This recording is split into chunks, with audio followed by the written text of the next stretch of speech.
je propose que la dernière semaine, on fera quand même deux séances par semaine. Comme ça, on arrivera à, je crois qu'on est bien dans notre programme, mais on ne sait jamais.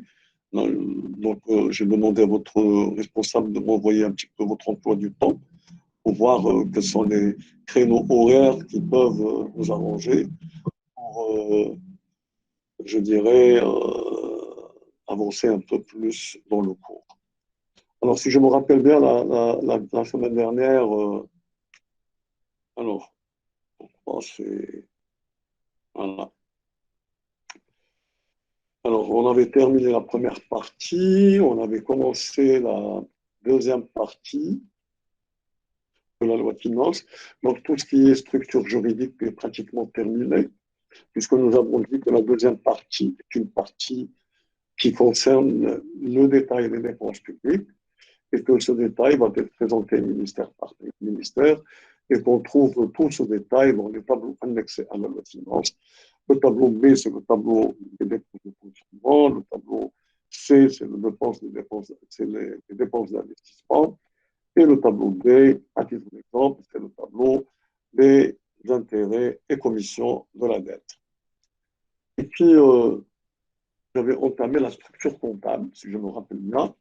Et au niveau de la structure, c'est là où on s'est arrêté, c'est au niveau de la structure comptable. Donc, je vais essayer d'être plus rapide, étant donné que nous avons bien expliqué cette structure juridique, la structure comptable. Alors,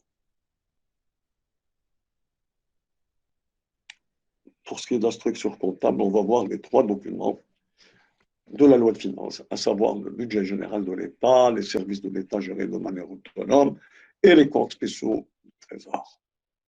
Alors, pour le budget général, là, j'avais avancé une définition de pourquoi, si vous vous rappelez, où j'avais insisté sur l'idée que c'est l'ensemble des recettes et des dépenses annuelles de l'État qui ne font pas l'objet d'une affectation spéciale prenant la forme d'un segment ou d'un compte spécial du Trésor. Ça, c'est la définition communément admise et qui reflète vraiment le sens d'un budget général. Un budget général, généralement, la première partie, elle focalise l'attention sur les ressources qui sont présentées dans le tableau A, n'est-ce pas, comme je l'ai dit, annexé à la loi de finances, selon une classification administrative et économique. Administrative parce que c'est des chapitres, et économique lorsqu'il s'agit de paragraphes. Par contre, la seconde partie, elle est consacrée aux dépenses, elle concerne les dépenses publiques, et elle est présentée ou bien ventilée en titres. Le titre 1, le titre 2 et le titre 3. Les titres, c'est les dépenses. Le titre 1, c'est les dépenses de fonctionnement. 2, c'est les dépenses d'investissement. Et 3, c'est les dépenses au titre de la dette. Alors, pour récapituler tout ça, je vais commencer d'abord par les dépenses. Comme vous le savez, les dépenses, c'est les dépenses de fonctionnement, c'est des dépenses de consommation, n'est-ce pas? Ce sont des dépenses courantes, on les appelle aussi des dépenses courantes. Elles sont présentées dans le tableau B en dépenses de personnel et de matériel et dépenses diverses selon une classification administrative, c'est-à-dire le chapitre. Ici, le chapitre représente le ministère. Ça, c'est des dépenses de fonctionnement, mais attention, on ne se limite pas au contenu de ces dépenses. Je vous ai dit l'autre fois qu'on ajoute aussi deux autres types de dépenses, des dépenses charges communes, ce qu'on appelle les charges communes, et les dotations provisionnelles et les dépenses imprévues. Alors, les charges communes, alors ils sont logés dans le chapitre du ministère des Finances, c'est-à-dire c'est le ministère des Finances qui prend en charge la gestion de ces charges communes. Il s'agit essentiellement que ce soit de subventions d'investissement ou de subventions d'équipement. Dans le cas d'espèce, ce qui nous intéresse, c'est les subventions de fonctionnement pratiquement. Donc, c'est les subventions pour, par exemple, d'équilibre pour les entreprises publiques qui n'arrivent pas à équilibrer leurs comptes. Ça peut être des dépenses au titre de la compensation, n'est-ce pas? Et ça peut être aussi des dépenses au titre de recapitalisation des sociétés en difficulté, des sociétés en difficulté.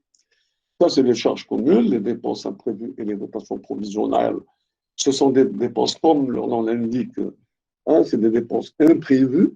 Hein, et par exemple, tout ce qui concerne, par exemple, si jamais il y a une catastrophe naturelle, hein, un tremblement de terre, un élément endogène, exogène, pardon, un élément exogène, que ce soit une crise économique majeure, une pandémie, etc. Ah, et donc, on peut les loger dans des dépenses imprévues et dotations provisionnelles en attendant la ratification par le Parlement l'année d'après de ce type de dépenses. Bien, ça, c'est les dépenses de fonctionnement. Les dépenses d'investissement sont présentées au niveau du tableau C selon une classification administrative, c'est-à-dire par titre.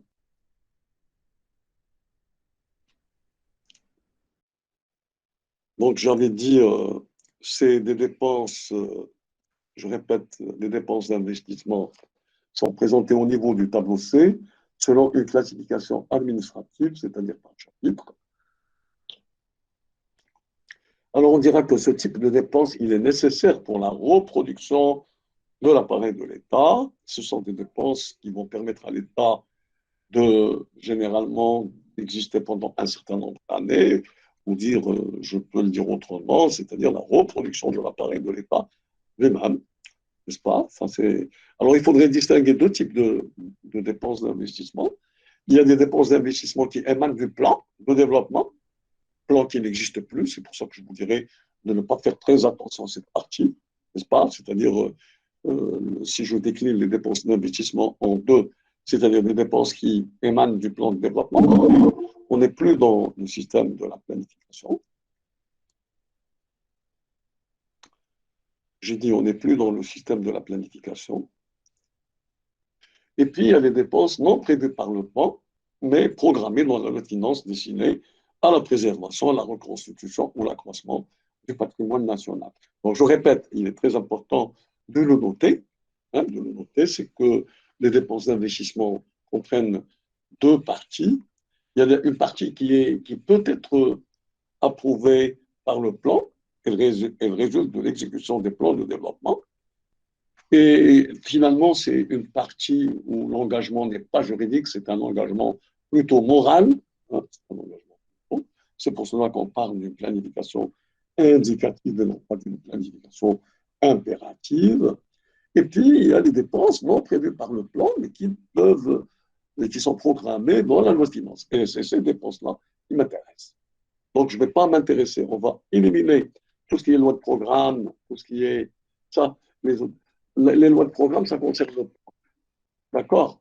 Par contre, on va s'intéresser au crédit d'engagement et au crédit de paiement. Donc, vous pouvez enlever toute cette partie concernant les lois de programme.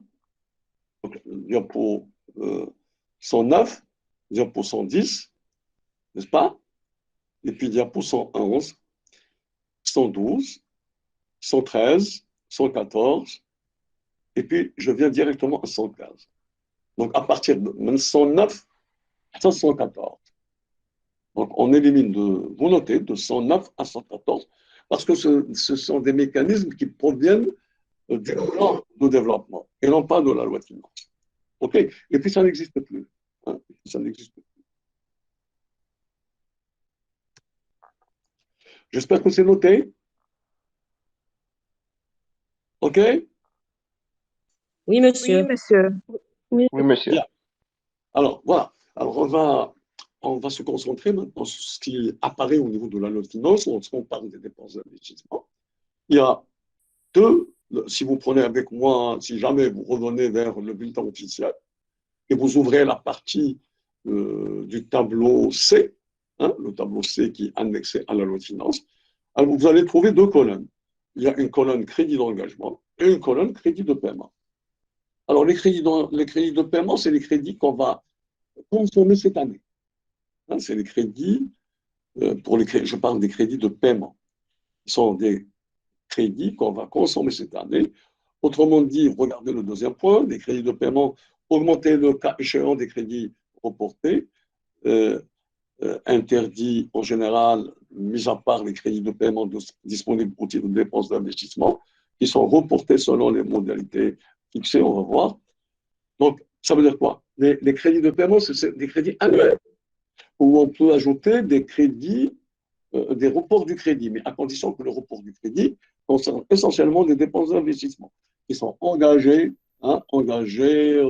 ordonnancées et liquidées. Je vais voir ce concept. Donc, je rappelle, il y a deux colonnes au niveau des dépenses d'investissement, n'est-ce pas? C'est le tableau annexé à la loi de finances, c'est le tableau C, qui est annexé à la loi de finances.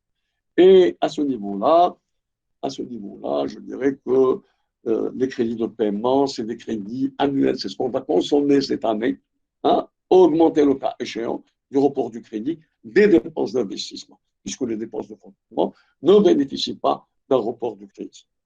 Alors maintenant, soyons un peu plus concrets, et alors, on va voir, par exemple, vous avez des dépenses concernant une infrastructure, donc c'est des dépenses d'investissement, elles peuvent être des autoroutes ou des routes, là ça peut être des aéroports.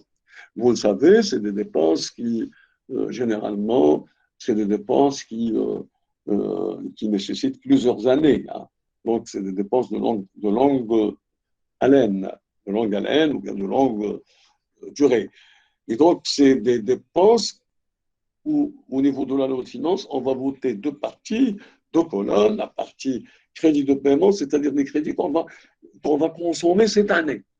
Les crédits de paiement qu'on va concerner, même celles concernent les dépenses d'investissement, ça va concerner cette année. Et puis, la deuxième colonne, c'est des crédits qui sont pluriannuels. On va s'engager, l'État va s'engager à généralement engager ce type de dépenses. Donc, elle va donner les chiffres, elle va donner les montants, il va donner, plutôt c'est l'État, il va donner les montants, il va les fixer au niveau de la loi de finances dans la partie, je dirais, crédits d'engagement, qui sont des crédits cette fois-ci pluriannuels et non pas annuels. J'espère que vous avez compris le sens de crédit de paiement et crédit d'engagement. Vous pouvez le vérifier vous-même lorsque on va revenir, je pense, je ne sais pas, est-ce qu'on l'a donné, un bulletin officiel, est-ce que je l'ai devant moi? Sinon, non.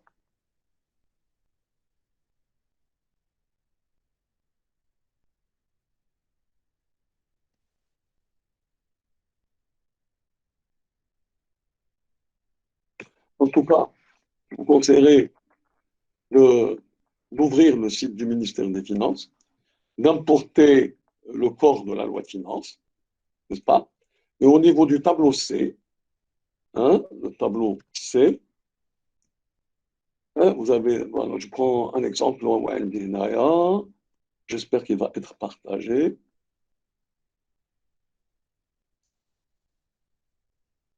Voilà. Alors, est-ce que vous le voyez, la loi de finances? Le bulletin, est-ce que vous arrivez à le voir? Non, monsieur. Non, monsieur. Non. Arrêtez le partage. On va dire now. Voilà. Et donc, je vais partager.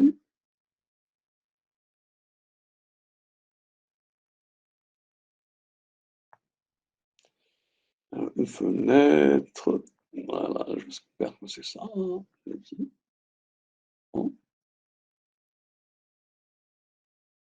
Voilà. Maintenant, est-ce que vous le voyez? Voilà. Oui, monsieur.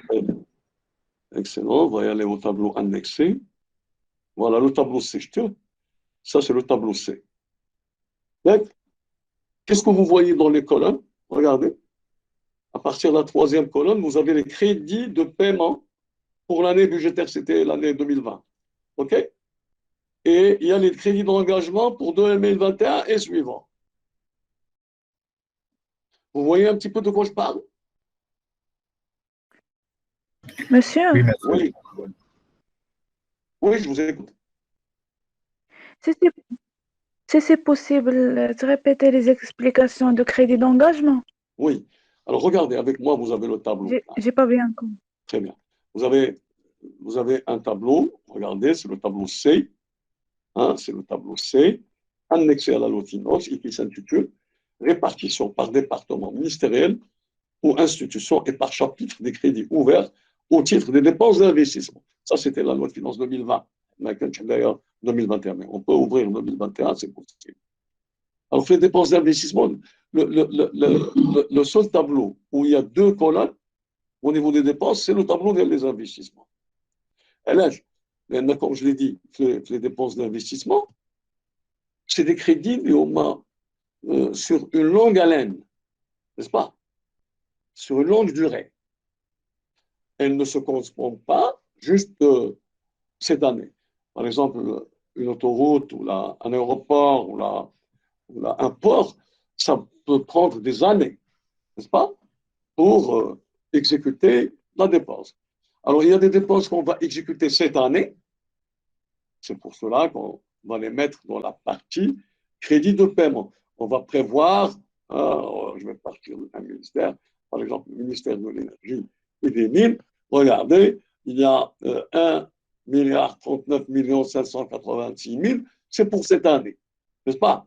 Par contre, de l'autre côté, vous avez 71 millions et quelques, c'est pour les autres années. Dans le total des crédits, c'est 1 milliard 110 millions 586, n'est-ce pas? Alors, les 1 milliard 39 vont être consommés cette année.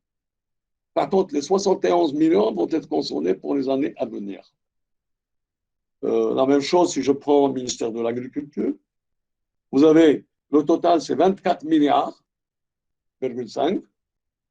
Alors, ce qu'on va consommer cette année, c'est 13 milliards 292. Par contre, ce qu'on va consommer l'année 21, l'année 22, l'année 23, c'est-à-dire et suivant, c'est 11 milliards. Donc, il y a la partie qui va être exécutée cette année, c'est les crédits de paiement.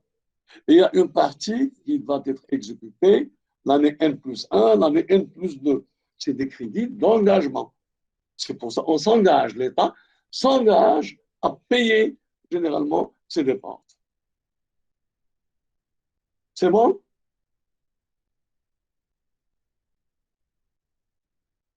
J'ai posé une question. Oui, monsieur, c'est bon. OK. Ben voilà, donc pour les crédits de paiement et les crédits d'engagement.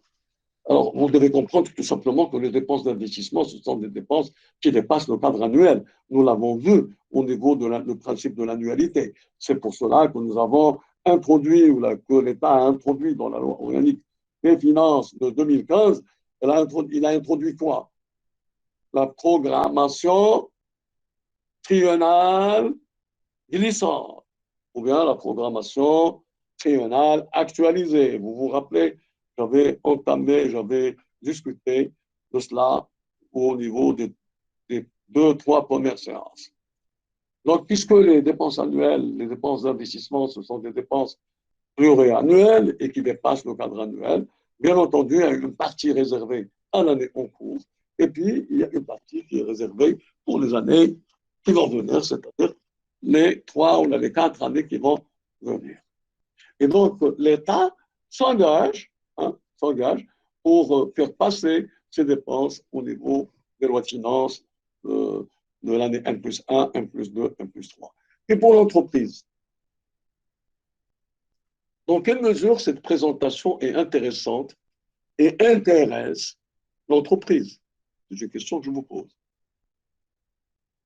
Dans quelle mesure ce type de présentation? Vous le savez, la loi de finances n'est pas un engagement moral, c'est un engagement juridique.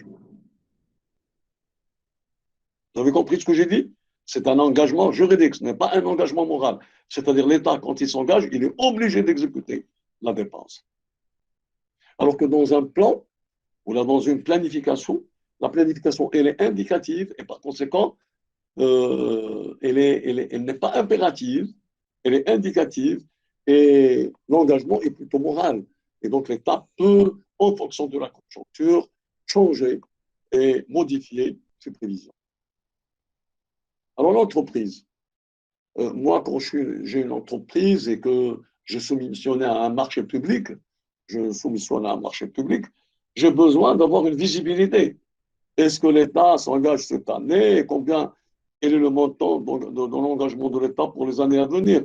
Ça va me permettre d'investir, ça va me permettre, quand je suis attributaire du marché, c'est-à-dire bénéficiaire de ce marché, eh ben, ça va me permettre d'avoir une visibilité et par conséquent d'avoir un plan d'investissement et un plan de financement cohérent. Deux plans de financement et d'investissement qui sont cohérents. Par contre, lorsque vous n'avez pas ce type d'information, eh ben, l'État ne peut pas, l'État plutôt l'entreprise, ne peut pas engager des dépenses d'investissement.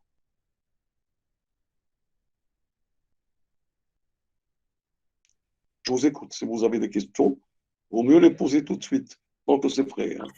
Monsieur, Oui. monsieur, j'ai pas bien compris ce tableau. Le tableau Oui. qui est devant vous, Oui, monsieur. il fait crédit de paiement et crédit d'engagement. Regarde. Il fait chef du gouvernement. Bon. Le tableau, le tableau, c'est les dépenses. احنا مشينا تاخذ نمشيو للطابلو سي للطابلو دي الطابلو او سي الطابلو سي غير عرفنا الطابلو سي هو ديالنا هو اللي فيه لي كريدي دو بيمون ولي كريدي دونجاجمون انا دويت لكم على الطابلو سي سي شوف كاين طابلو سي تيتر 2 شنو معناتها تيتر 2 اللي بديت لو كور شنو قلت كاسكو جي دي او ديبار j'ai dit que les dépenses sont ventilées en 3 titres. Le titre 1, c'est les dépenses de fonctionnement. Le titre 2, c'est les dépenses d'investissement. Et le titre 3, c'est les dépenses au titre de la dette et les commissions et intérêts. Nous sommes d'accord. Titre 2. Pardon. Titre 1. Titre 1, c'est B. Titre 2, c'est C. Titre 3, c'est D. Est-ce que c'est noté ce que j'ai dit? Bon, alors les dépenses de l'État sont ventilées en 3 titres. Le titre 1, c'est les dépenses de fonctionnement au niveau du tableau B. Le titre 2, c'est les dépenses d'investissement du budget général. Et c'est le titre 2, consigné dans le tableau C. Si j'avance, j'aurai le tableau D, eh bien, c'est les dépenses au titre de la dette. C'est le titre 3. Et puis après, lorsque j'irai vers le tableau E, F, etc., E, ça va être généralement les segments, les services de l'État gérés de manière autonome, n'est-ce pas? Et puis F, ce sera les comptes spéciaux de trésor. Alors, j'ai la question directe. D, D, le tableau D. C'est le titre 3. Oui ou non? Le titre 3. Le titre 3, c'est les dépenses au titre de la dette. Service de la dette publique. OK? Et regardez avec moi, on parle pour l'année budgétaire 2020. Une seule année, il n'y a pas deux colonnes. Donc, sur le tableau E, c'est les services de l'État gérés de manière, c'est les dépenses d'exploitation des services de l'État gérés, on parle que de dépenses, de manière autonome. Et puis après, ce sera les dépenses d'investissement.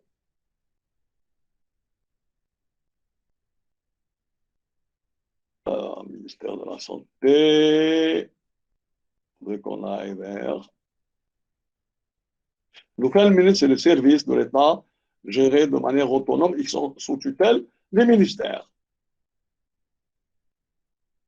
Alors, ici. Alors, le tableau F, c'est les dépenses d'investissement dès les segments. Le tableau E, c'était les dépenses, je dirais, d'exploitation, de fonctionnement dès les segments. Au tableau F, c'est les dépenses d'investissement.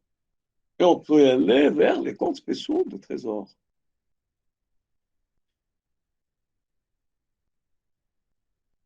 C'est le centre hospitalier. Alors, je vais y aller, le tableau. Donc, on va y aller au tableau concernant les comptes d'exploitation, les comptes spéciaux de trésor.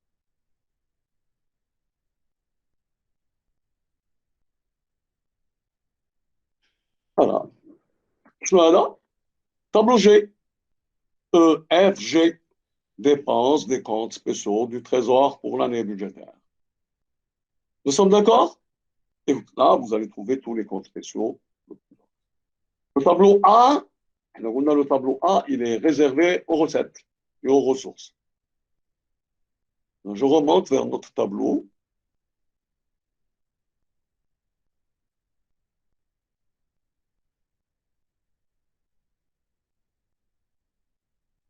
Alors, au tableau A, c'est quoi?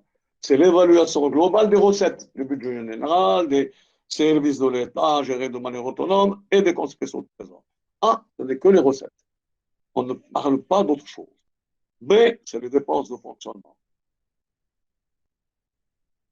C'est toutes les recettes.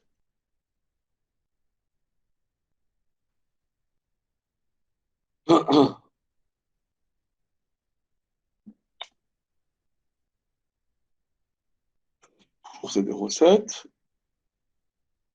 Je pense que le ministère de l'Institut. Sur le trésor. Là.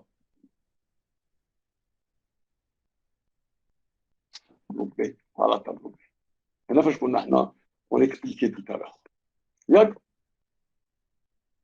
tableau B, ça c'est les dépenses de fonctionnement, pardon, c'est le tableau C. J'ai besoin du tableau C, mais au moins les dépenses d'investissement. Voilà, ça c'est le tableau B. J'ai besoin du tableau C. Voilà. Ce que vous le voyez, c'est l'article 48, titre 2. Quelqu'un peut me répondre ce que ça veut dire le titre 2? Monsieur, c'est concernant les dépenses d'investissement. Et le titre 1?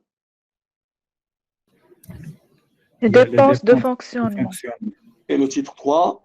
Dépenses au titre de la dette. Donc, c'est pour ça que je vous ai dit Et que les commission dépenses d'intérêt. oui, c'est les intérêts et les commissions. Les dépenses sont ventilées, classées en 3 grands titres. Titre 1, titre 2, titre 3. C'est-à-dire la classification des dépenses. Alors, le titre 1, c'est les dépenses de fonctionnement. Par contre, les dépenses d'investissement, c'est le titre 2. C'est le tableau C, annexé à la loi de finances. La particularité de ce tableau, c'est que les crédits ou les dépenses d'investissement sont ventilées en 2 types de crédits. Les crédits de paiement pour l'année 2020, c'est-à-dire la loi de finances 2020, ou les crédits d'engagement pour 2021 et suivants. Je l'emmène ça. Chez un ministère, la classification administrative, chez le ministère de l'équipement. Le ministère de l'équipement, pourquoi à votre avis? Pourquoi chez le ministère de l'équipement, du transport et de la logistique et de l'eau?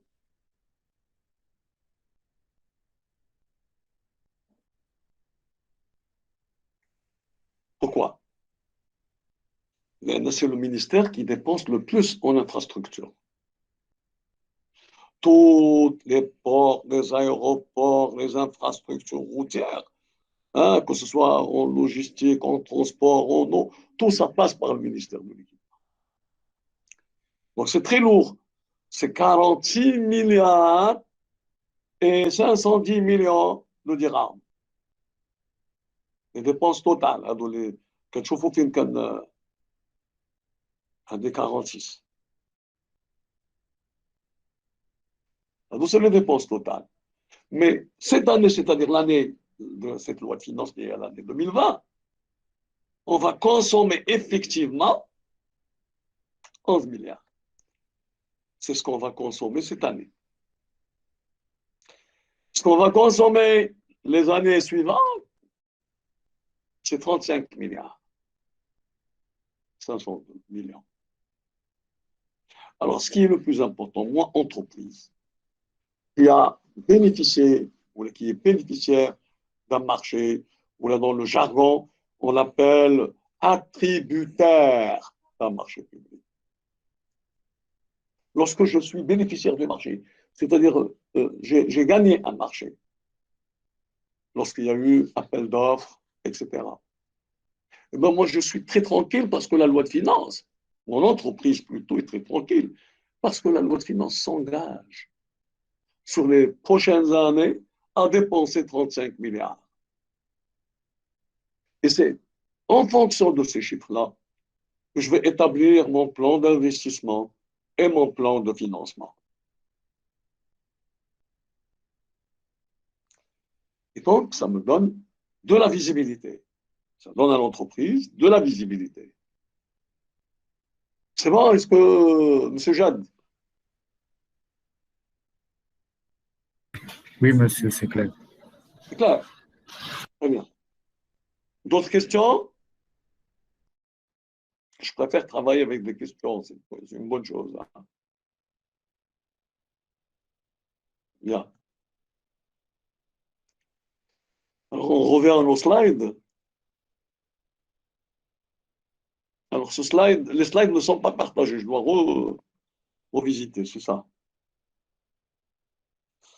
Alors, il faudrait que je sorte de... j'arrête la présentation. Voilà. Et je reprends. Voilà. Je partage, je repartage. Maintenant, nous avons les slides. C'est bon? Oui, monsieur. Alors, quand vous voyez devant vous, un des slides est très important. Vous le checkez, s'il vous plaît. Hein, vous le checkez. Quand je vous dis checker cela, ça veut dire que c'est susceptible d'être posé comme question. Bien.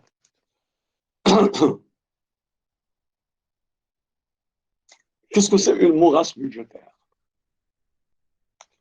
Avez-vous déjà entendu parler d'une morasse?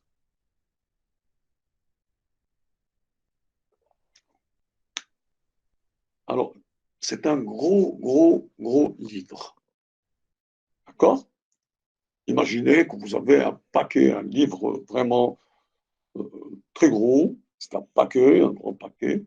C'est là où, n'est pas la loi de finances, hein, c'est un paquet, c'est un livre. Chaque ministère dispose d'un gros livre où il y a le détail du détail de la dépense, que ce soit en fonctionnement ou là, en investissement. Retenez bien ce que j'ai dit. Donc, comme je l'ai dit, la morasse budgétaire retrace le détail de la dépense. Exemple, je peux, en feuilletant la morasse, voir que on va y aller, par exemple, jusqu'à la ramette de papier. Je peux trouver une ligne où il y a le type de ramette de papier qu'on consomme au niveau de l'administration, le type de stylo, le type de tonnerre hein, pour les imprimants. Donc, c'est des dépenses de consommation, c'est des dépenses de fonctionnement. Donc, je peux y aller jusqu'au détail. Tel le stylo, telle la nature du stylo. Un stylo bic, bleu, avec, bien entendu, son prix unitaire. Et puis, il n'y a pas que les dépenses de fonctionnement, il y a aussi les dépenses d'investissement. On aura le détail. Alors, les morasses budgétaires fournissent la ventilation sur une optique administrative plus poussée. Plus poussée, c'est-à-dire, comme je tel l'article, comme je par direction, l'article, le produit consommable. Fonctionnel, paragraphe, optique économique en ligne, je vois des concepts. Qu'est-ce que ça veut dire? C'est ce dernier niveau, c'est-à-dire les lignes, qui représentent la nature économique de la dépense, qui constitue le support d'inscription, d'engagement et de paiement de tout crédit ouvert au titre du budget.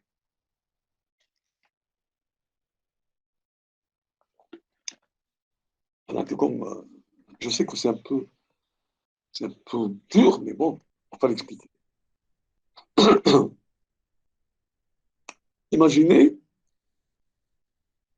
que je suis un ordonnateur. Un ordonnateur, c'est-à-dire c'est qui?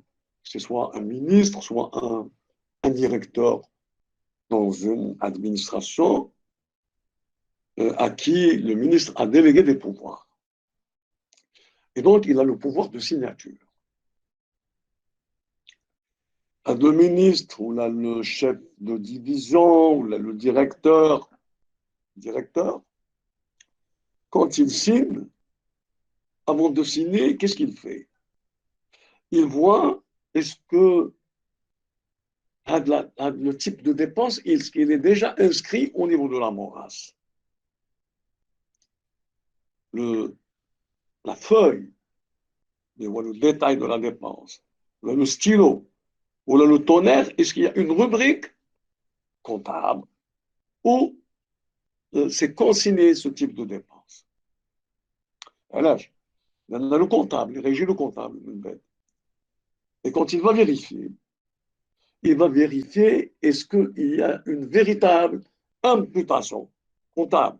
C'est-à-dire qu'on a inscrit la dépense au niveau de sa rubrique comptable, dans sa classe comptable. Nous sommes sur la comptabilité générale. Bien entendu, les wakins de la classe 6, quand diront la classe 6. Même quand chez Angel, ils la classe 6, on dira la classe 7. C'est pas normal. Ou là, on dira la classe 3. Donc, c'est une véritable imputation budgétaire. La véritable imputation budgétaire, c'est le fait d'affecter correctement la dépense à une classe comptable. Et cela suppose, ça c'est important, que dans la morasse budgétaire, il y a bien cette classe, ou bien cette rubrique. Elle dit, exemple, elle dit les dépenses de fonctionnement. Ou les dépenses de fonctionnement, elle dit le matériel est divers. Le matériel d'entretien est divers. Je peux aller faire la morasse dans le détail. Le détail, wesh, les tonnerres, les imprimantes. Quel type de tonnerre, n'est-ce pas? Donc, est-ce qu'il y a la rubrique tonnerre? Et est-ce que cette rubrique, elle existe bien dans les dépenses d'entretien, dans les dépenses de fonctionnement? Ça, c'est l'imputation. Et puis, est-ce qu'il y a disponibilité du crédit? Ça veut dire que ça a été prévu par la loi de finances. Avez-vous saisi ce que j'ai dit? Sinon, vous allez répéter ça lorsque vous allez entendre ça une autre fois, lorsque vous aurez l'enregistrement. Je ne sais pas, est-ce que c'est enregistré? C'est enregistré, oui. Ouais, c'est enregistré. Ouais, c'est enregistré. Bien. Avez-vous des questions sur la morasse budgétaire? Vous mettez croix là-dessus. C'est-à-dire focaliser là-dessus. OK? Bien. Nota bene, le chapitre, lorsque dans le jargon je parle de chapitre, ça concerne le ministère. L'article, ça concerne la direction et le paragraphe correspond à la nature économique de la dépense. Ça, c'est dans le jargon. Voilà, j'ai terminé avec les deux types de dépenses, le titre 1, le titre 2, n'est-ce pas? Et maintenant, on va entamer le titre 3 de la dépense. Hein, le titre 3 de la dépense. C'est-à-dire les dépenses au titre de la dette.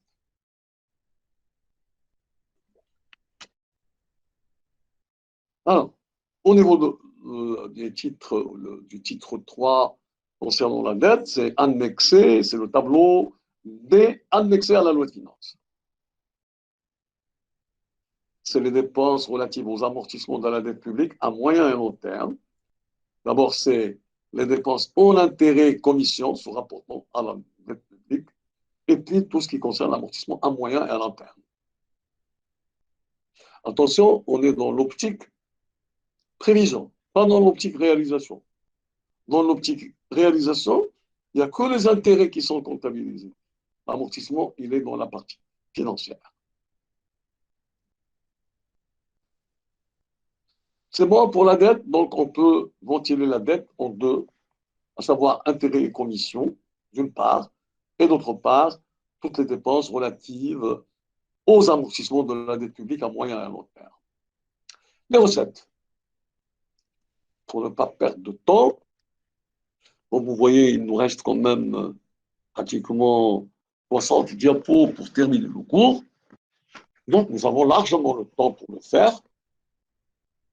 Si vous avez des questions, je vous invite à les poser, parce que, comme vous le voyez, moi, je me suis précipité tout à l'heure en vous disant il faudrait qu'on fasse, mais en fait, il ne nous reste pas énormément, puisque je suis déjà à la 119e diapo, il reste pratiquement 66 diapos, hein, qu'on peut faire en 2 ou 3 séances, pas plus.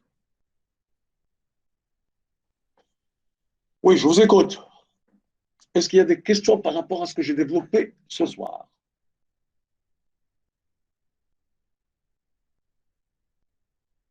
Vous avez la possibilité de le faire. Alors, je vais voir un petit peu, vous êtes 45 étudiants dans la liste.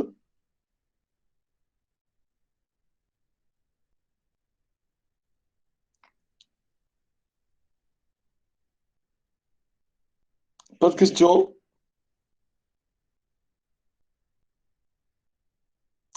S'il n'y a pas de questions, ça veut dire que vous avez compris. Alors, pour moi, c'est ça, hein.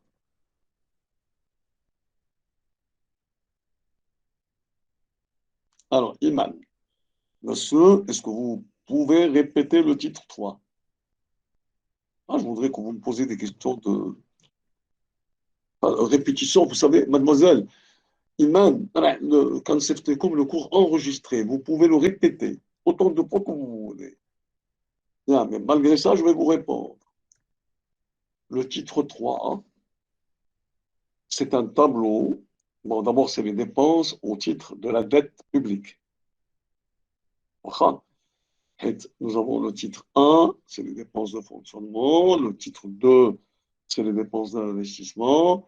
Et le titre 3, c'est les dépenses au titre de la dette. La dette, elle est ventilée en deux parties lorsqu'il s'agit de la loi de finances. La première partie, c'est les intérêts et les commissions. La deuxième partie, c'est l'amortissement de la dette, c'est-à-dire le paiement du principal, n'est-ce pas? Le paiement du principal de la dette à moyen et à long terme, et non pas la dette à court terme. C'est-à-dire la partie 3, hein, la partie 3, ou là, le titre 3 des dépenses. Oui, je vous écoute toujours. Allez-y vers le chat si vous ne voulez pas parler. Vous pouvez généralement me poser les questions à travers votre moyen de communication.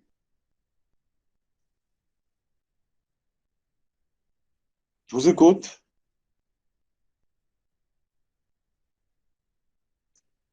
Alors c'est bon. Je vais vous poser, il n'y a pas de question. Il n'y a pas de question. Oui, mademoiselle Renna, pouvez-vous nous donner des QCM? C'est-à-dire, comme ça, en instantané, c'est ça? Oui, monsieur. En instantané, très bien. Je note. Hein, on peut le faire. Alors, on peut commencer tout de suite. On peut commencer tout de suite, c'est une bonne chose. Donc, je vais aller à la partie sondage. Alors, vous savez comment utiliser généralement la partie en bas où il y a les triangles, c'est-à-dire activité, là où il y a activité, c'est-à-dire là où il y a le triangle, le rectangle, le cercle, n'est-ce pas? On clique dessus. Alors, on va poser une question. Les éléments qui ne font pas l'élément, c'est ça, les éléments qui ne font pas partie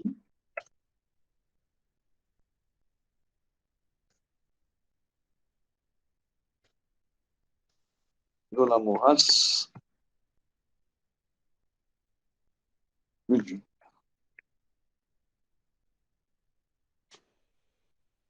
Alors, on va noter les éléments qui n'ont pas de la morasse budgétaire.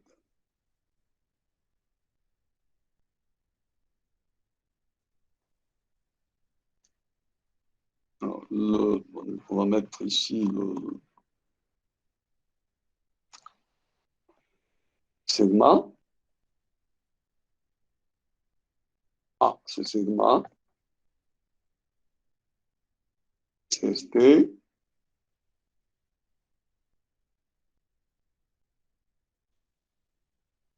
Taille économique de la dépense.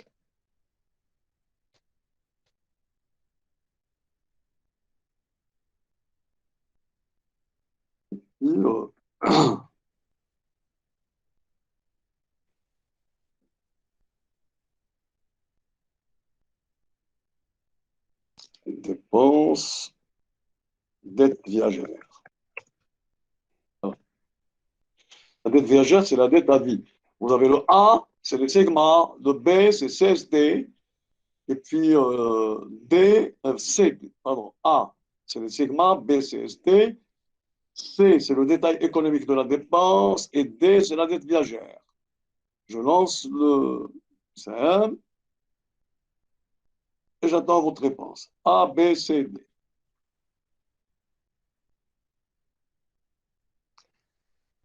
Est-ce que vous avez visualisé le montrer des résultats? Je vous montre directement.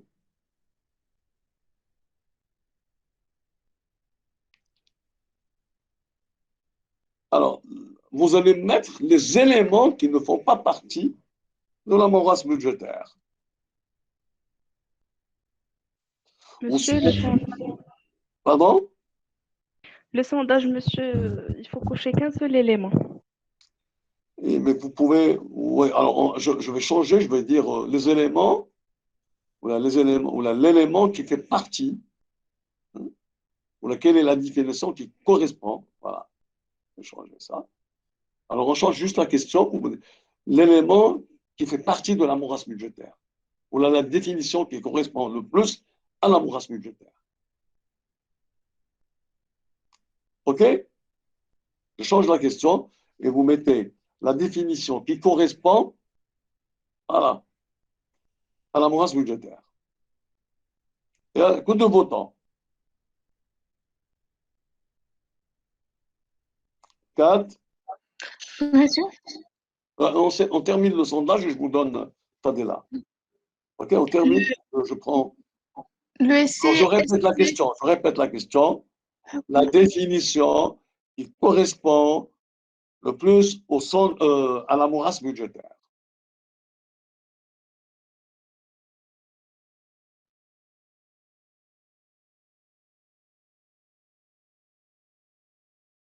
Écoutez, vous êtes en train de me répéter, bon, okay, écoutez, rapidement, ce n'est pas les CST, ce n'est pas les sigma, c'est le détail, la définition qui correspond au détail économique de la dépense, c'est la morasse budgétaire. C'est la réponse juste. Mais pas de CST. Les CST, ce n'est pas le cas. Hein. Oui, Fadela, je peux vous donner la parole maintenant. C'est bon, il y a déjà une qui m'a donné la réponse. Je n'ai pas bien entendu. Hazel m'a déjà répondu. Très bien. Donc, on est bien d'accord, c'est le détail économique de la dépense. Oui ou non? Oui, monsieur. On est bien d'accord. Oui, monsieur. Alors, je pose une autre question. Si vous voulez, on peut ne pas passer par le sondage. Vous mettez juste oui ou non au niveau du chat. OK? Est-ce que les crédits d'engagement sont des crédits annuels? Vous mettez oui ou non?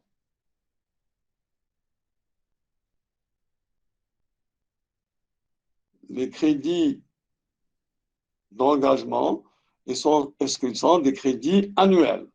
J'ai eu d'abord un oui. Un non, donc ça, tout le monde me dit non. Il y a une seule personne qui m'a dit oui. Je voudrais que la personne qui a dit oui, qu'elle m'explique.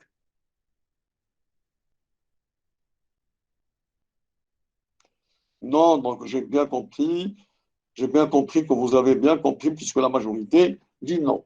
Alors la personne qui a dit oui, est-ce que les crédits d'engagement, c'est des crédits annuels? Bien entendu, c'est non. Parce que la définition par essence des crédits d'engagement, ce sont des crédits pluriannuels. Quelqu'un d'autre peut m'expliquer davantage?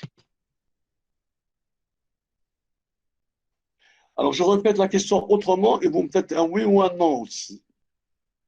Est-ce que les crédits d'engagement, ce sont des crédits qu'on consomme cette année ou là, l'année en cours? Non, non, non, non et non. Donc, ça veut dire que c'est bien compris. Très bien, très bien. On arrête.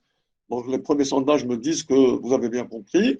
Ça veut dire que, en fait, les crédits d'engagement sont des crédits qu'on consomme sur plusieurs années, c'est-à-dire, alors que les crédits qu'on consomme cette année, c'est des crédits, on les appelle des crédits de paiement. Le paiement. Alors, très bien. Kenza. Dis-moi, dites-moi, est-ce que le tableau C, est-ce qu'il exprime les dépenses de fonctionnement? Est-ce qu'il représente les dépenses de fonctionnement? Non, monsieur. Dépenses d'investissement. D'accord. Donc, je suis en train de voir. Dépenses, c'est bien. Et le tableau D, est-ce que c'est les dépenses de fonctionnement? Non. Bien. C'est clair? OK.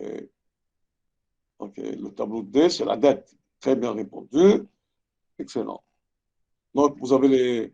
Et le tableau A, est-ce que c'est des dépenses, le tableau A? Dites-moi, c'est quel type de dépenses, le tableau A? Vous mettez juste un mot.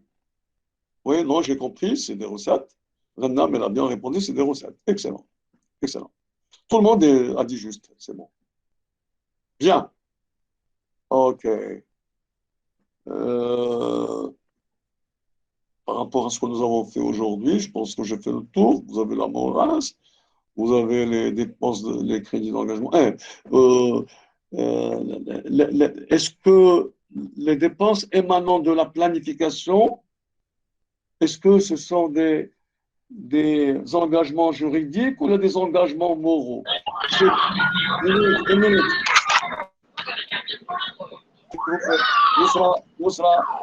Vous désactivez vos micros, s'il vous plaît.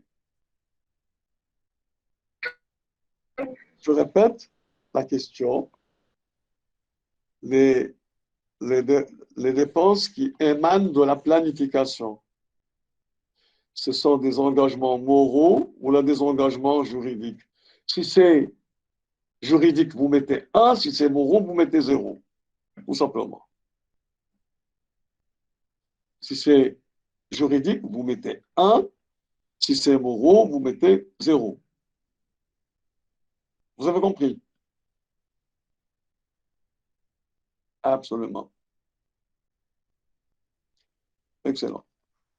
C'est bon, donc les premières réponses me disent que vous avez compris, c'est des engagements moraux puisque c'est de la planification indicative. De toute façon, est-ce qu'elles sont opérationnelles aujourd'hui ou là, elles n'existent plus? Ce type d'engagement, est-ce qu'il est opérationnel ou là, il n'existe plus? 0 opérationnel, 1, il n'existe plus. Voilà. Kenza a répondu directement. Très bien. 1, 1, 1. Excellent. Voilà, on a fait le tour. On a fait le tour. Bien. Excellent. OK. Et alors, on passe aux recettes fiscales. Aux recettes.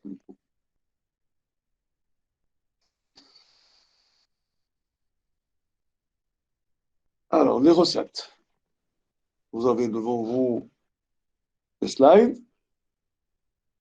Alors, c'est la première partie du budget général. C'est le tableau A annexé à la loi de finances. qui donne une ventilation détaillée des recettes par chapitre, article et paragraphe. Et puis, il y a aussi le segment et les comptes spéciaux de trésor. Alors, bien sûr, ne regardez pas ce slide, je vais le dire oralement. Les recettes, il y a deux types de recettes. Il y a les recettes fiscales et les recettes non fiscales. Et puis, il y a des recettes aussi extraordinaires, pour voir. Alors, retenez bien, les recettes fiscales plus les recettes non fiscales, c'est des recettes ordinaires. Ce n'est pas écrit sur les slides, mais vous devez l'écrire. Les recettes fiscales plus les recettes non fiscales,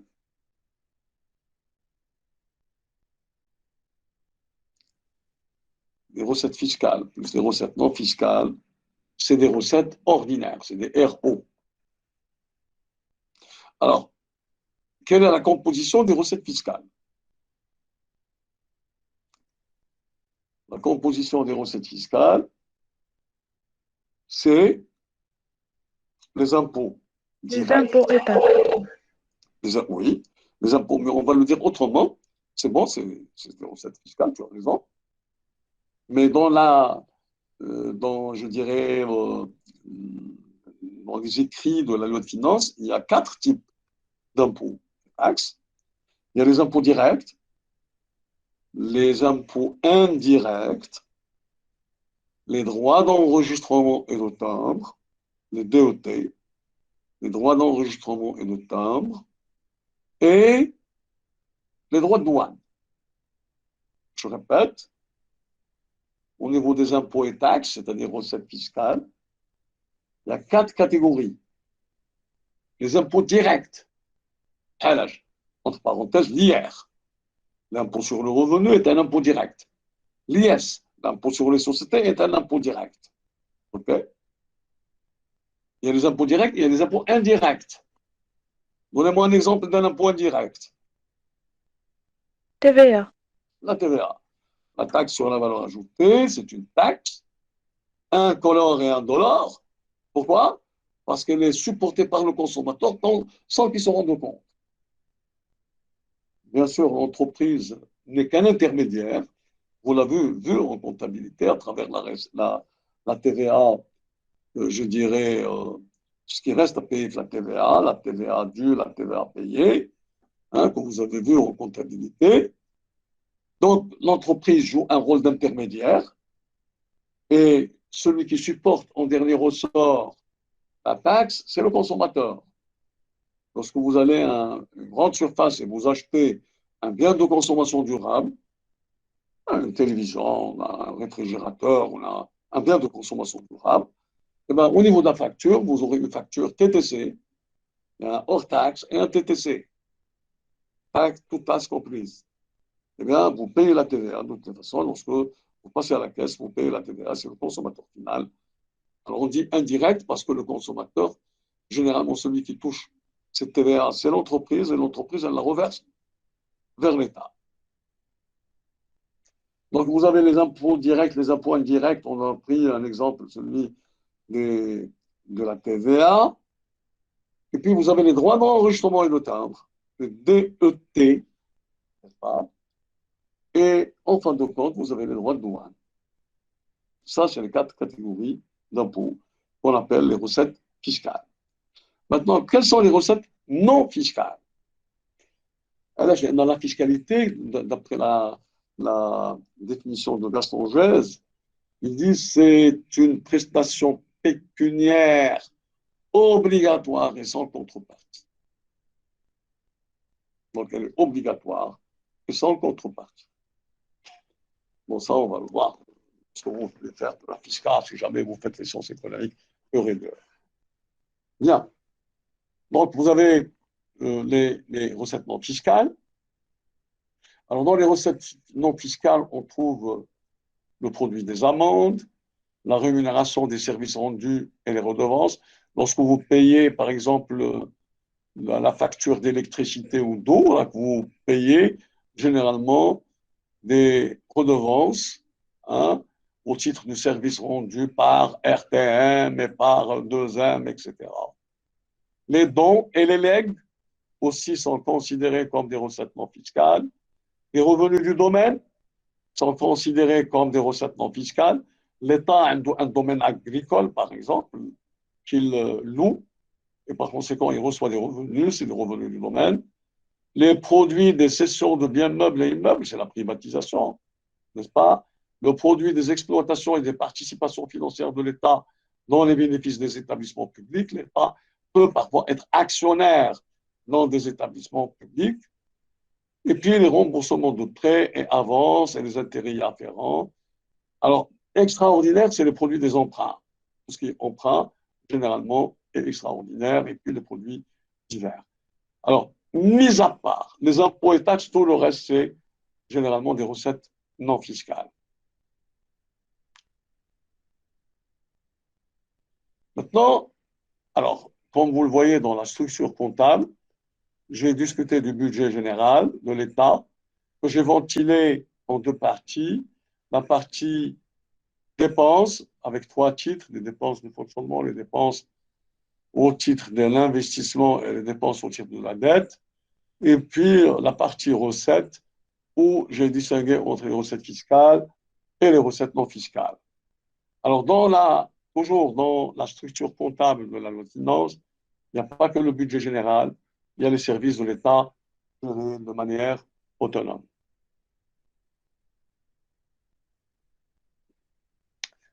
Alors, ce sont des services de l'État non dotés de la personnalité morale. D'accord? C'est-à-dire, ils sont sous la tutelle, c'est ça. Ils ne sont pas dotés de la personnalité morale. Ça veut dire qu'ils sont sous tutelle. Par exemple, quand vous prenez un CHU, le CHU n'a pas la personnalité morale. Il est un CHU, c'est-à-dire un centre hospitalier universitaire. Il est sous la tutelle du ministère de la Santé. C'est le ministère de la Santé qui est le tuteur généralement du CHU. Alors, dans certaines dépenses non imputées sur les crédits du budget général sont couvertes par des ressources propres. Alors attention, les services de l'État gérés de manière autonome n'ont pas la personnalité morale, mais ont la personnalité, je dirais, ont l'autonomie financière, pardon. Ont l'autonomie financière. Alors maintenant, il y a quelqu'un qui vient maintenant. Eh bien. Bien.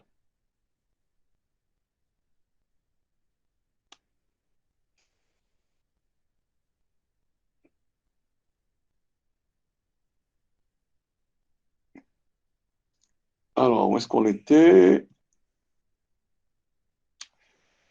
Alors, les services de l'État gérés de manière autonome, comme je l'ai dit, n'ont pas la personnalité morale, mais ils ont l'autonomie financière. La chaîne de l'autonomie financière parce qu'ils peuvent se faire rémunérer sur certains services. CHU, par exemple, un patient peut consulter un médecin au niveau du CHU en payant, s'il n'a pas le RAMED ou s'il n'a pas d'autres protections sociales, en payant un petit peu le service rendu. Et donc, le CHU a ses propres ressources. Et quand ça ne suffit pas, l'État va intervenir en subventionnant, en mettant une subvention d'équilibre. C'est pour ça que les CMA sont toujours équilibrés. Là, comme, si vous vous rappelez bien, lorsque j'avais présenté les tableaux de synthèse, le tableau de synthèse, j'avais présenté le segment comme étant le solde des segments étant toujours nul. Et là, il est nul parce qu'il intervient par des subventions d'équilibre. Alors, l'activité de ces services doit tendre essentiellement à produire des biens ou rendre des services donnant lieu à une rémunération. Par exemple, les cités universitaires. Dans les cités universitaires, lorsque un étudiant loue une chambre à la cité, donc c'est une ressource propre pour la cité, et donc c'est une rémunération d'un service. Les services de l'État gérés de manière autonome sont créés en vertu de l'article 45 de la Constitution. Est-ce qu'il y a des questions par rapport aux services de l'État gérés de manière autonome? Bien. Alors, il suffit on va regarder un peu. Je vais arrêter. C'est quel diapo? C'est 121. Je vais aller je vais partager avec vous maintenant.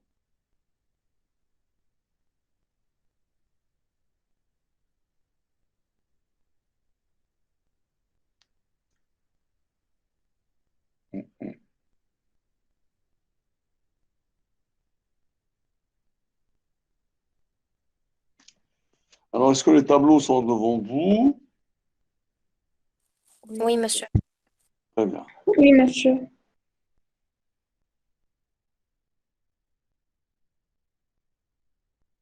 Alors, je vais chercher le tableau concernant les services de l'État gérés de manière autonome. Ça doit être le tableau E. Voilà, ça c'est le tableau F. C'est pour généralement la répartition. Il y a une E et F. C'est des dépenses d'investissement. Bon, E, c'est des dépenses d'exploitation. Alors, regardez avec moi, on va y aller. C'est les centres. On va voir quelques exemples des centres régionaux d'investissement. Vous savez, le ministère de l'Intérieur, c'est des segments, n'est-ce pas? Le ministre de l'Intérieur, le ministère de l'Intérieur, c'est le tuteur. Le ministère de la Santé, il y a le centre hospitalier provincial d'Ouarzazat, par région. Tous ces centres hospitaliers régional, préfectoral sont sous la tutelle du ministère de la Santé. Vous avez aussi tout l'Institut national d'hygiène. Et puis, bon, je cite à titre d'exemple, hein, tous les centres. Alors, l'École nationale de la santé publique, elle est sous, généralement, tutelle aussi, pour les centres hospitaliers. Et puis, pour le ministère de l'économie et des finances, vous avez les segments, la trésorerie générale du royaume, etc., qui sont des segments. Alors, si on prend l'Institut supérieur international du tourisme de Tanger, c'est un segment, puisque le tuteur, c'est le ministère du tourisme.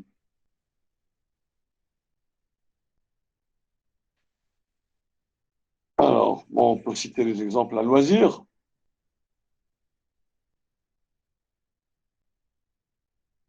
Alors, pour le ministère de l'Agriculture, hein, on peut prendre l'Institut des techniciens spécialisés en mécanique agricole, hein, tous les instituts de formation, l'École nationale forestière d'ingénieurs, etc.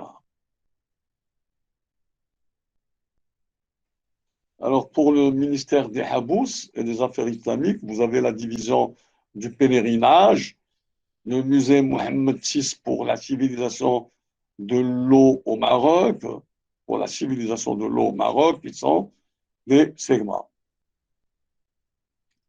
Pour l'Institut, le ministère de l'Énergie et des Mines, l'Institut des Mines de Twissit, de Marrakech, etc., le Laboratoire national des études et de surveillance de la pollution, généralement, c'est des segments. Mais voilà, c'était juste pour dire que tous les centres hospitaliers, c'était le ministère de la Santé. Hein. Tous les hôpitaux militaires sont sous l'administration de la Défense nationale. Donc, ils ont cette particularité d'être des... Ils n'ont pas la personnalité morale, mais ils ont l'autonomie financière. Je peux même dire qu'ils n'ont pas la personnalité morale. Ça veut dire quoi?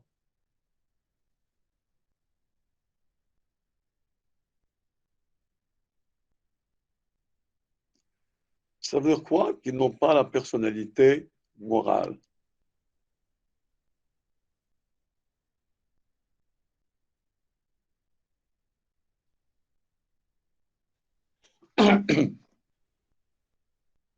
Personne ne veut me répondre. Alors, je vais poser la question et vous mettez 0 ou 1. OK?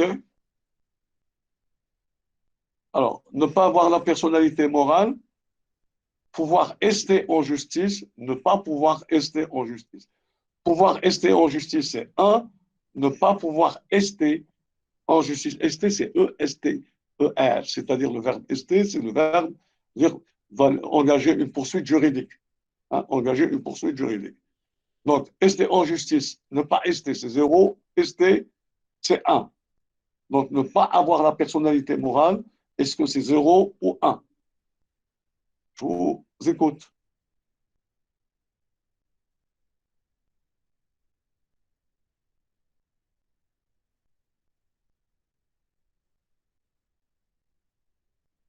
J'attends les réponses. Alors, je lui dis 1, 1, 1, 1. Bien que c'est ça. Nous avons ce contrôle.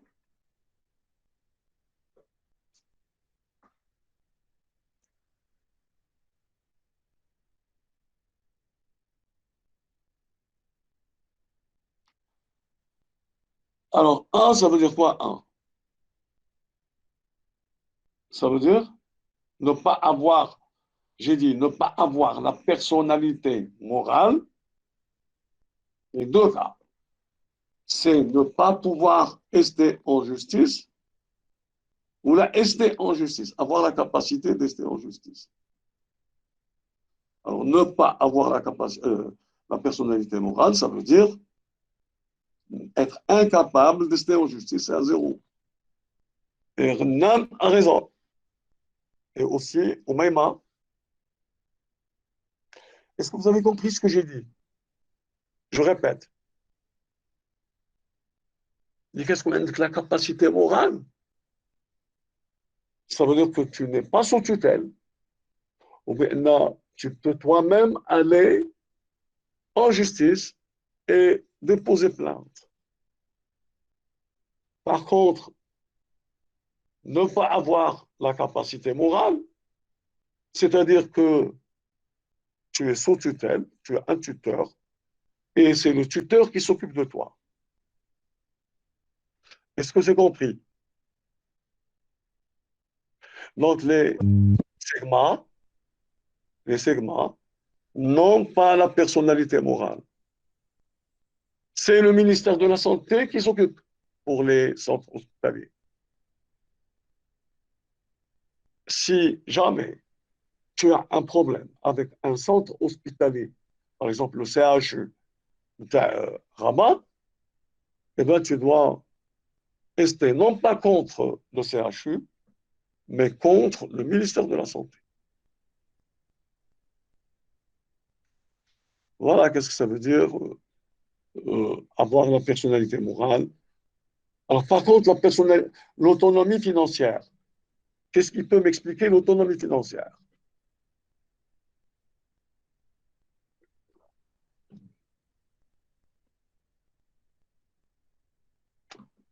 L'autonomie financière. Lorsque vous allez par exemple, bon, je prends l'exemple qui vous intéresse le plus, c'est la cité universitaire. La cité universitaire, est-ce qu'on vous donne la chambre sans payer rien du tout? Non. Vous louez la chambre. Vous payez des frais. Et donc, la cité universitaire se fait rémunérer contre un service rendu. Et donc, la cité universitaire a son propre budget. Et elle peut gérer son budget comme ça lui semble bon. Hein. Donc, elle peut gérer son budget.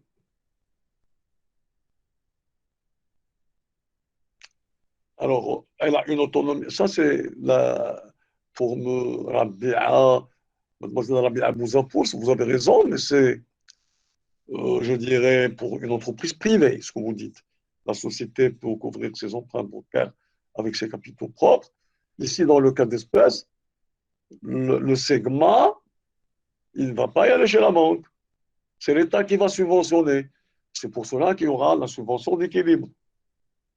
La cité universitaire va pouvoir engager, par exemple, des dépenses pour améliorer les services rendus aux étudiants.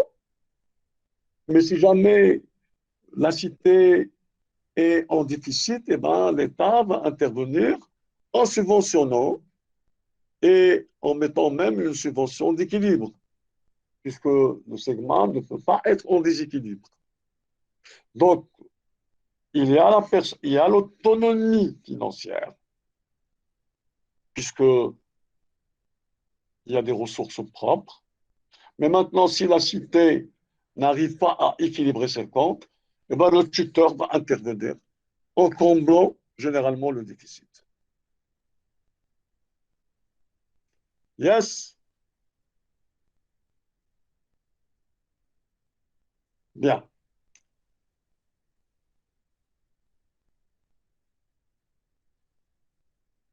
va passer maintenant aux comptes spéciaux de trésor. Je pense qu'on va s'arrêter à ce niveau des comptes spéciaux de trésor. Alors, c'est le troisième compte au niveau de la loi de finances. Lorsqu'on fait une représentation comptable, ou une présentation, rappelez-vous, nous avons deux grandes grilles de lecture de la loi de finances. Nous avons une première grille de lecture, à savoir la structure juridique. La structure juridique qui a deux parties. Il y a une partie qui retrace les données générales de l'équilibre financier, fait le tableau de synthèse, où on discute le détail des recettes, les comptes spéciaux à créer, des segments à créer, n'est-ce pas? La deuxième partie, c'est le détail de la dépense, par chapitre, par segment, par compte spéciaux de trésor. Ça, c'est la structure juridique. La structure comptable, c'est lorsque je présente la loi de finances en trois documents.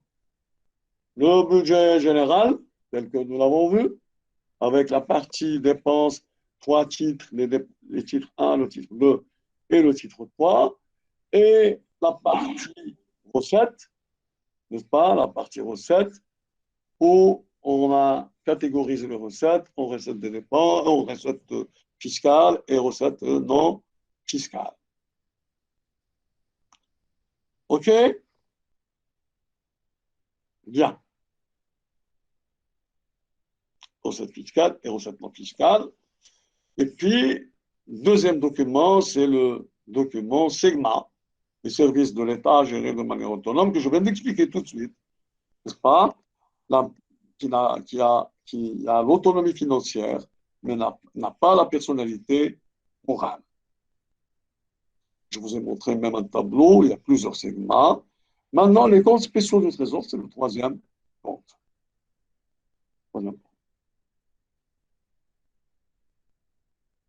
Alors, ce sont des comptes, comme on l'a dit, budgétisés dans la loi de finances, mais dotés d'une individualité budgétaire.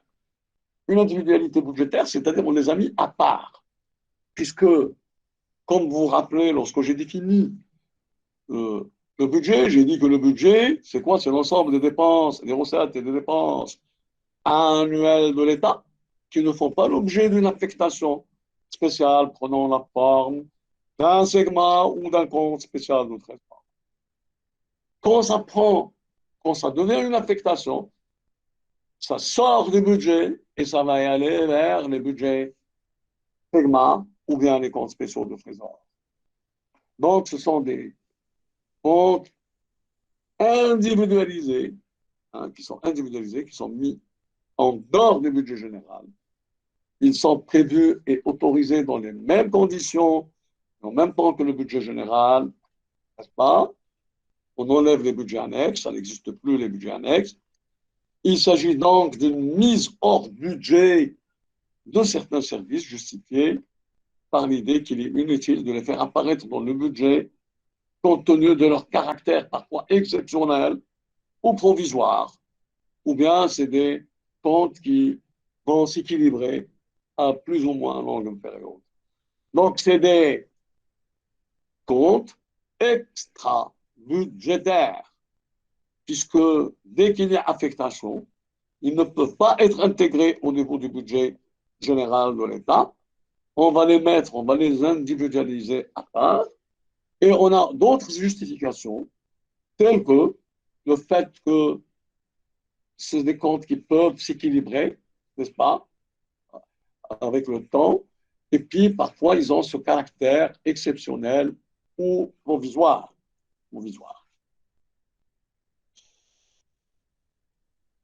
Alors parfois on a besoin aussi d'individualiser les opérations, par exemple pour calculer la rentabilité exacte du projet.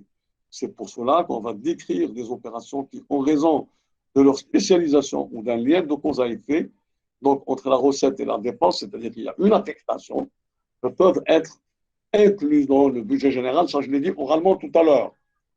Soit de décrire des opérations en conservant leur spécificité, en assurant leur continuité d'une année à l'autre. Donc le fait que c'est des dépenses Vous voulez des opérations qui sont pluriannuelles, et puis pour garder la trace. Peu importe, ça c'est un slide qui n'est pas très important, mais le plus important pour nous, c'est des comptes extra-budgétaires qu'on va essayer de mettre en dehors du budget en raison de leur caractère, je dirais, d'affectation.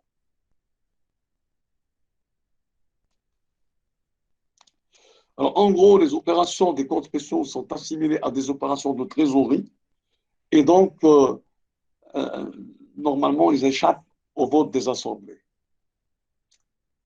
Donc, la multiplication des comptes spéciaux du Trésor, pour certains auteurs, ce n'est que le moyen d'échapper un petit peu au contrôle du Parlement. Il y a plusieurs comptes spéciaux du Trésor. On peut citer les comptes d'affectation spéciale, les CAS, on les appelle les CAS. C'est le compte le plus important, c'est des centaines de comptes d'affectation spéciale. Alors, par exemple, le compte de l'entretien des routes est un compte d'affectation spéciale. Le compte de cohésion sociale et de protection sociale est un compte d'affectation spéciale. Le compte de la pandémie 19, c'est un compte d'affectation spéciale. Et puis, il y a les autres comptes, tels que, je dirais, les comptes d'adhésion aux organismes internationaux, les comptes d'opération monétaire. On n'est pas obligé de prendre l'ensemble. On peut se suffire de 2 ou 3 comptes. Mais le plus important, c'est le compte d'affectation spéciale. Et j'entame, je dirais, la dernière partie de ce cours, à savoir l'élaboration, l'exécution et le contrôle de la loi de finances. J'arrête là, mais j'ai envie qu'on discute un peu. Hein. Je vous laisse 8 minutes pour discuter. Hein, si vous avez des questions à poser, si vous avez quelques ambiguïtés, hein, quelques incompréhensions, je suis à votre écoute.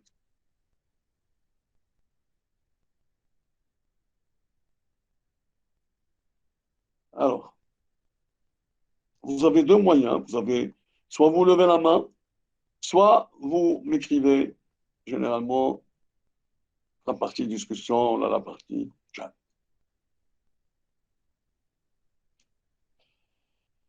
OK? Alors attention, à un certain moment, je vais considérer que tout est compris et puis ce n'est pas la peine de continuer. Posez toutes les questions qui vous viennent à l'esprit, le début du cours jusqu'à maintenant.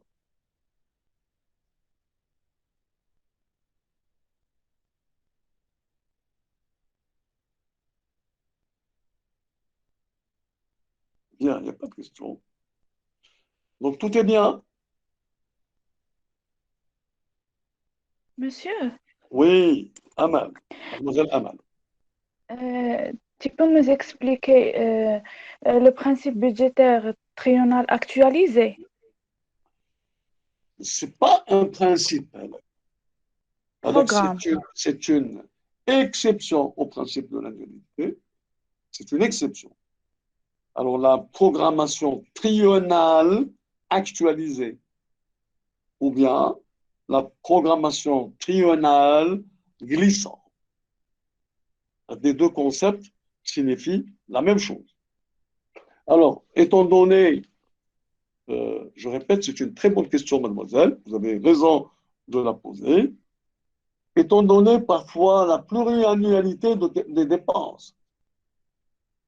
Les dépenses ne s'exécutent pas seulement sur une année. Et puis, étant donné aussi l'exogénéité des facteurs, c'est-à-dire des chocs externes, la conjoncture qui change, le prix de pétrole qui change, le taux de change qui change, l'année agricole, on ne sait pas est-ce que c'est une bonne année ou une mauvaise année agricole, le prix des matières premières. Vous le savez, généralement, on base la loi de finances sur un certain nombre d'hypothèses, n'est-ce pas, sur un certain nombre d'hypothèses. Et donc, il est dit que ces hypothèses ne peuvent pas être rigides. Alors, qu'est-ce qu'on va faire? On va programmer au départ sur 3 années les dépenses. Et la première année, on va fixer, dès la première année, nos hypothèses, et qui vont concerner et la première, et la deuxième, et la troisième. Alors, la première année achevée, en barre, avec le rectangle, les métaux à la première année, là, le cercle, comme vous voulez, première année, puisqu'il est exécuté. Et je vais ajouter le troisième année, puisqu'il est éliminé avec le premier. Imaginez, vous avez tracé, s'il vous plaît, vous avez un cercle, ou un rectangle, les briques, un premier cercle, un deuxième cercle, un troisième cercle. La première année, la deuxième année, la troisième année. Bon, avec le cercle de la première année, hypothèse 1, hypothèse 2, jusqu'à hypothèse N. Ou des hypothèses ne concernent pas seulement la première année, concernent aussi la deuxième année et la troisième année. On a exécuté la première année, mais à la fin de la première année, on s'est rendu compte que les hypothèses ne sont pas vraies. Donc, on doit modifier nos hypothèses. Donc, on va ajouter une troisième année, c'est-à-dire on va ajouter un quatrième cercle, mais avec des hypothèses modifiées. Et maintenant, vous voyez que j'ai 4 cercles et non pas 3 cercles. Le premier, on l'a barré, mais on a ajouté un troisième. On a glissé vers un troisième, qui est le quatrième, en fait. Alors, bis repetita.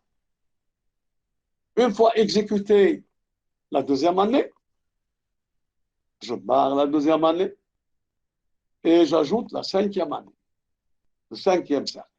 Et il me reste combien? Il me reste 3. N'est-ce pas? Il me reste le troisième, le quatrième et le cinquième. Ce sont 3.